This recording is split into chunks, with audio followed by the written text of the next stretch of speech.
ഇന്ന് നമ്മൾ എടുക്കുന്ന ടോപ്പിക് വളരെ ചെറിയൊരു ടോപ്പിക്കാണ് പ്ലാന്റ് ടിഷ്യൂസ്. അതായത് ടിഷ്യൂസ് തന്നെ പല തരത്തിലുണ്ട്. അതായത് പ്ലാന്റിലുള്ള ടിഷ്യൂസും അനിമലിലുള്ള ടിഷ്യൂസും വളരെ ഡിഫറെൻ്റ് ആണ്. കാരണം നമുക്ക് വേണ്ട ലൈഫ് പ്രോസസ്സുകളും സെയിം ആണ്. നമുക്ക് കുറച്ചുകൂടെ സോഫ്റ്റ് ആയിട്ടുള്ള ഭാഗങ്ങളാണ്. അതുപോലെ നമുക്ക് ലോക്കോമോഷൻ ആവശ്യമായിട്ടുള്ള സെൽസ്, അതിന് അഡാപ്റ്റ് ആയിട്ടുള്ളൊരു ശരീരമാണ് അനിമൽസിനുള്ളത്. പിന്നെ പ്ലാന്റ്സിന് അവിടെ തന്നെ നിന്നുകൊണ്ട് കുറേ കൂടി വർഷങ്ങൾ ജീവിക്കാനും അതിന് അഡാപ്റ്റ് ആയിട്ടുള്ള കട്ടി കൂടിയ ശരീരഭാഗം അല്ലെങ്കിൽ ബോഡി പാർട്സാണ് ഈ പ്ലാന്റ് പാർട്സിനുള്ളത്. അപ്പോൾ അവരുടെ പ്ലാന്റ്സിൻ്റെയും അനിമൽസിൻ്റെയും നിർമ്മിച്ചിരിക്കുന്ന കോശങ്ങൾ തമ്മിൽ തന്നെ വ്യത്യാസമുണ്ട്. അപ്പോൾ അതിനനുസരിച്ചുള്ള വ്യത്യാസങ്ങൾ ഇതിലും വരുന്നുണ്ട്, ടിഷ്യൂസിലും വരുന്നുണ്ട്. അപ്പോൾ പ്ലാന്റ് ടിഷ്യൂസാണ് ഇന്ന് നമ്മൾ എടുക്കുന്ന ടോപ്പിക്ക്. പ്ലാന്റ് ടിഷ്യൂസ് മെയിനായിട്ട് 3 തരത്തിലുണ്ട്: പാരൻകൈമ, കോളൻകൈമ, സ്ക്ലീറൻകൈമ. പേരൊന്നുകൂടെ പറയാം: പാരൻകൈമ, കോളൻകൈമ, സ്ക്ലീറൻകൈമ. പാരൻകൈമ എന്ന് പറഞ്ഞു കഴിഞ്ഞാൽ കമ്പോസ്റ്റ് ഓഫ് സിംപ്ലസ്റ്റ് സ്ട്രക്ചർ. ആ പിക്ചർ കാണുമ്പോൾ അറിയാം, പ്രത്യേകിച്ച് ഒരു ഭാഗത്തും കട്ടി കൂടുതലോ കട്ടി കുറവോ ഒന്നുമില്ല, വെറുതെ സെല്ലുകൾ അടുക്കി വെച്ചിരിക്കുന്നത് പോലെ. അതാണ് വെരി സിംപ്ലസ്റ്റ് സ്ട്രക്ചറാണ്. പ്രത്യേകിച്ച് നമുക്ക് സ്ട്രക്ചറിൻ്റെ കാര്യത്തിൽ പ്രത്യേകിച്ച് ഓർക്കാനൊന്നുമില്ല. വെറുതെ പാറക്കല്ലുകളൊക്കെ ഇങ്ങനെ അടുക്കി വെച്ചതുപോലെ വെറുതെ കട്ടി കൂടുതൽ കുറവുകളൊന്നും. എന്നാൽ താഴേക്ക് വരുന്തോറും കോളൻകൈമയ്ക്കും സ്ക്ലീറൻകൈമയ്ക്കൊക്കെ കട്ടി കൂടിയ ഭാഗങ്ങളും കുറഞ്ഞ ഭാഗങ്ങളുമൊക്കെ ഉണ്ട്. അപ്പോൾ പാരൻകൈമ എന്ന് പറയുന്നത് വളരെ സിംപ്ലസ്റ്റ് സ്ട്രക്ചറാണ്. പ്ലാന്റ് പാർട്സിൻ്റെ സോഫ്റ്റ് ഭാഗങ്ങളിൽ, കൂടുതലായിട്ടും അകത്തുള്ള ഭാഗങ്ങളിൽ സോഫ്റ്റ് പാർട്സിലാണ് ഇത് കാണുക. ഇവയുടെ ധർമ്മം എന്താണെന്ന് വെച്ച് കഴിഞ്ഞാൽ ഫോട്ടോസിന്തസിസിനെ ഹെൽപ്പ് ചെയ്യും, ഫുഡിനെ സ്റ്റോർ ചെയ്യും. ഫോട്ടോസിന്തസിസ് എല്ലാവർക്കും അറിയാമല്ലോ, ആ വാക്കിൽ നിന്ന് നമുക്ക് പഠിക്കാം. ഫോട്ടോ എന്ന് പറഞ്ഞു കഴിഞ്ഞാൽ ലൈറ്റ്, സിന്തസിസ് എന്ന് പറഞ്ഞു കഴിഞ്ഞാൽ നിർമ്മിക്കുക. ലൈറ്റ് ഉപയോഗിച്ച് ഭക്ഷണം ഉണ്ടാക്കുക, അതാർക്കേ പറ്റുള്ളൂ? പ്ലാന്റ്സിനെ പറ്റുള്ളൂ, അനിമൽസിന് സാധിക്കില്ല. ഫോട്ടോസിന്തസിസ് ചെയ്യുന്നത് പ്ലാന്റ്സ് ആണ്.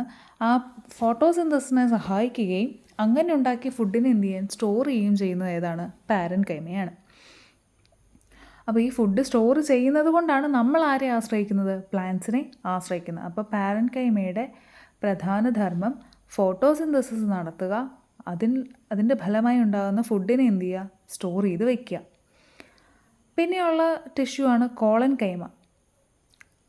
കോളൻകൈമയുടെ സെൽസ് എന്ന് പറയുന്നത് thick only at the corners of the cell wall. സെല്ലിൻ്റെ പുറമെയായിട്ട് എന്തുണ്ടാവും? സെൽ വാൾ ഉണ്ടാവും. പ്ലാന്റ് സെൽസിൻ്റെ കാര്യമാണ് കേട്ടോ. അനിമൽ സെല്ലിന് സെൽ വാൾ ഇല്ല, പ്ലാന്റ് സെൽസിന് സെൽ വാൾ ഉണ്ട്.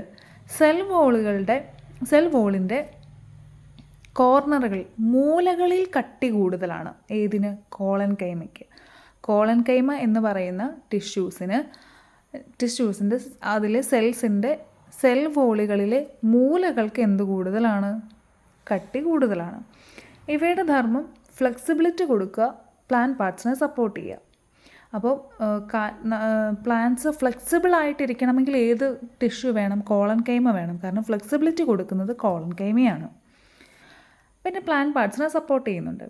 പിന്നെ മൂന്നാമതായിട്ട് വരുന്നതാണ് സ്ക്ലീറൻകൈമ. ഇവയ്ക്കും കട്ടി കൂടുതൽ കുറവ് എന്നല്ല, composed of cells that are uniformly thick all over the cell wall. അപ്പം നമ്മൾ കോളൻകൈമയിൽ പറഞ്ഞു സെൽ വോളിൻ്റെ മൂലകളിലാണ് എന്ത് കൂടുതൽ, കട്ടി കൂടുതൽ? കോളൻകൈമയ്ക്ക്. എന്നാൽ സ്ക്ലീറൻകൈമയ്ക്ക് ഇങ്ങനെ ഒരു പ്രദേശത്ത് കട്ടി കൂടുതൽ അങ്ങനെയില്ല. Uniformly thick all over cell വോളിൻ്റെ എല്ലാ ഭാഗത്തും ഒരുപോലെ കട്ടിയുള്ളത് ആണ് സ്ക്ലീറൻകൈമയ്ക്ക്. അപ്പോൾ ഓർത്ത് വയ്ക്കുക, പാരൻകൈമയ്ക്ക് പ്രത്യേകിച്ച് കട്ടി അല്ലെങ്കിൽ തിക്നെസ് ഒന്നും പറയാനില്ല, സിംപ്ലസ്റ്റ് സ്ട്രക്ചറാണ്. കോളൻകൈമയ്ക്ക് സെൽ വോളിൻ്റെ കോർണറുകളിൽ, അത് ആ കോളൻകൈമ ആ സ്പെല്ലിംഗ് വെച്ച് പഠിച്ചാൽ മതി, സി തുടങ്ങുന്നു. അപ്പോൾ സെൽ വോളിൻ്റെ കോർണറുകളിൽ കട്ടി കൂടുതലുള്ളത് കോളൻകൈമ. സെൽ വോളിൽ എല്ലാ ഭാഗത്തും ഒരുപോലെയുള്ളത്, സെയിം ആയിട്ടുള്ളത് ഏതാണ്? സ്ക്ലീറൻകൈമ. അപ്പോൾ അത് ഓർത്തിരിക്കാമല്ലോ. പിന്നെ ഉള്ളത് നമ്മളിതിൻ്റെ ഫങ്ഷൻസ് ആണ്. സ്ക്ലീറൻകൈമയുടെ ഫങ്ഷൻ എന്ന് പറയുന്നത് സ്ട്രെങ്ത് കൊടുക്കുകയും പ്ലാന്റ് പാർട്സിനെ സപ്പോർട്ട് ചെയ്യുകയും. അപ്പോൾ ഇവിടെ നോക്കുക, കോളൻകൈമയ്ക്കും സ്ക്ലീറൻകൈമയ്ക്കും കോമൺ ആയിട്ടൊരു ഫങ്ഷൻ ഉണ്ട്, പ്ലാന്റ് പാർട്സിനെ സപ്പോർട്ട് ചെയ്യാമെന്ന്. ഇനി ഫ്ലെക്സിബിലിറ്റിയും സ്ട്രെങ്ത്തും നമ്മൾ ഓർത്തിരിക്കാൻ, സ്ക്ലീറൻകൈമ വാക്ക് ഏതിൽ തുടങ്ങുന്ന എസ്, അപ്പോൾ അത് സ്ട്രെങ്ത് കൊടുക്കുന്നു. സ്ക്ലീറൻകൈമ സ്ട്രെങ്ത് കൊടുക്കുന്നു, കോളൻകൈമ ഫ്ലെക്സിബിലിറ്റി കൊടുക്കുന്നു. ഓക്കെ.